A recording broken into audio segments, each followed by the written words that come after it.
बिस्मिल्लाहिर्रहमानिर्रहीम अस्सलाम वालेकुम। आज का हमारा टॉपिक है एंटी सोशल पर्सनालिटी यानी पर्सनालिटी डिसऑर्डर की फर्स्ट टाइप है anti social personality disorder.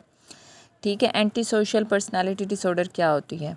Anti social personality disorder sometime called sociopath is a mental health condition in which a person constantly show no regards for right and wrong and ignore the rights and feeling of other।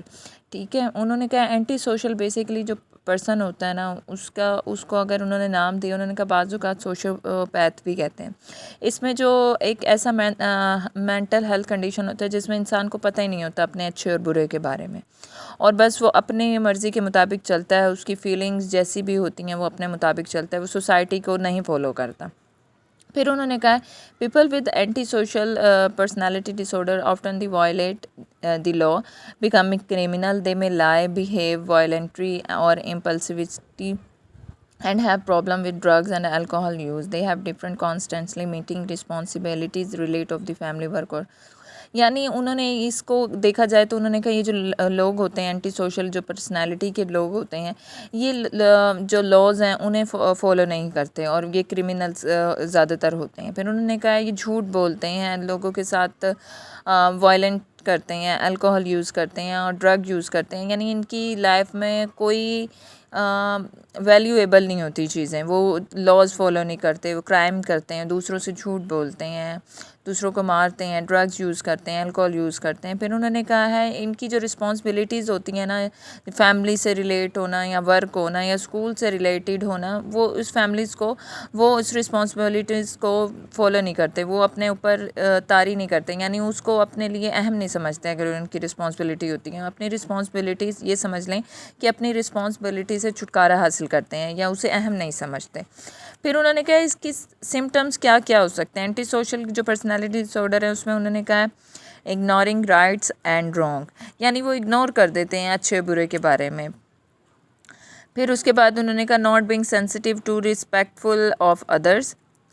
आगे उन्होंने कहा being hostility, aggression, violent और threatening to other, यानी उन्होंने कहा है कि चीज़ों को इग्नोर कर देते हैं, उनकी जो दूसरों की रिस्पेक्ट करना बिल्कुल भूल जाते हैं।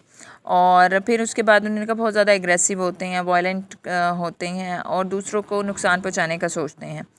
फिर उसके बाद उन्होंने कहा feeling no guilt about the harming others, यानी उनके पास दूसरों को अगर वो थ्रेट कर रहे हैं या उन्हें हार्म कर रहे हैं तो उनके पास कोई भी ऐसी गिल्ट नहीं होता जिसकी वजह से उन्हें ये महसूस हो कि वो दूसरे को नुकसान पहुंचा रहे हैं।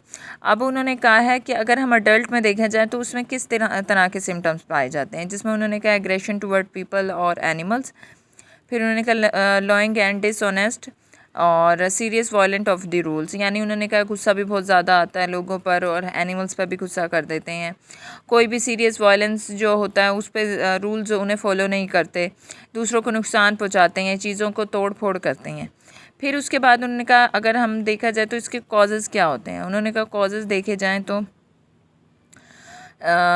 इसके क्या होते हैं, जीन्सेस में make you vulnerable to developing antisocial personality disorder and life situation especially neglect and abuse may trigger its development। यानी उन्होंने कहा है कि अगर हम सबसे पहले देखी जाए कॉजेज़ को क्या देखा जाए तो एक पर्सनालिटी डिसऑर्डर, एंटी सोशल की जो पर्सनालिटी डिसऑर्डर्स के जो लोग हैं इनकी पर्सनालिटी पे सबसे पहले असर होता है या तो उनकी ज़िंदगी में कोई ऐसी सिचुएशन आई होती है जिसको उन्होंने फेस किया होता है और उनके लिए बड़ी पेनफुल होती है।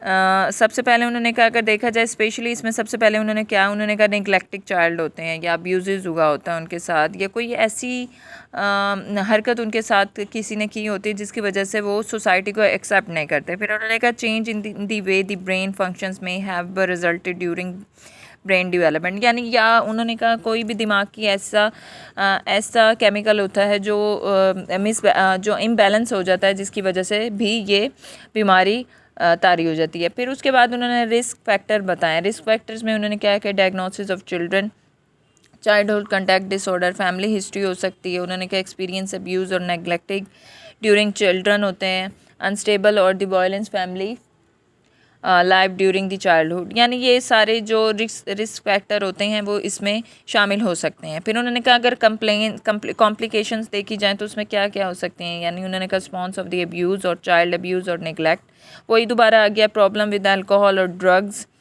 और बीइंग इन जेल और पैरिसन। फिर उन्होंने कहा financial, education, social problem, डेइंग yearly usually because of the violence, यानी ये सारी कॉम्प्लिकेशंस हो सकती हैं। यानी उन्होंने कहा है अब्यूज़ हुई होती है बच्चे पे, या निगलेक्ट किया हुआ होता है इंसान।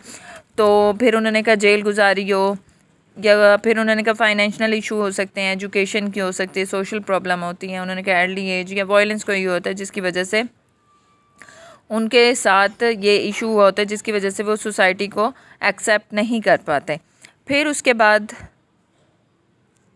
लास्ट है इसकी प्रिवेंशन। प्रिवेंशन उन्होंने क्या कहा, उन्होंने कहा है there are no sure way the prevents anti social personality disorder from developing in those at risk because antisocial behavior is thought to have its roots in childhood. Parents, teachers or may be able to see early warning sign। यानी उन्होंने कहा अगर हम देखा जाए तो anti social के जो लोग हैं, जो उन्होंने कहा अगर हम देखा जाए तो इसके रिस्क कोई ऐसा नहीं मिलता, या तो इनका रिस्क ऐसा हो सकता है कि इस तरह के जो लोग होते हैं उनका चाइल्डहुड पे कोई इफ़ेक्ट पड़ा हो, उनके पेरेंट्स रूट्स यानी पेरेंट्स ऐसे हों जो जिनके साथ कुछ ना कुछ अब्यूज़ हुआ हो, जो मेंटली तौर पर डिप्रेस्ड हो, जिनकी पर्सनालिटी डिप्रेस्ड हो, तो वो उनके बच्चों पर भी मुतासिर होते हैं, या उनकी टीचर ने कुछ हार्म किया होता है उसकी वजह से भी ये चीज़ें उस पर मुतासिर हो सकती हैं। इस पर क्या होता है कि इन पर ट्रीटमेंट किया जाता है, जिसमें उन्होंने कहा CBT इन पे अप्लाई की जाती है, या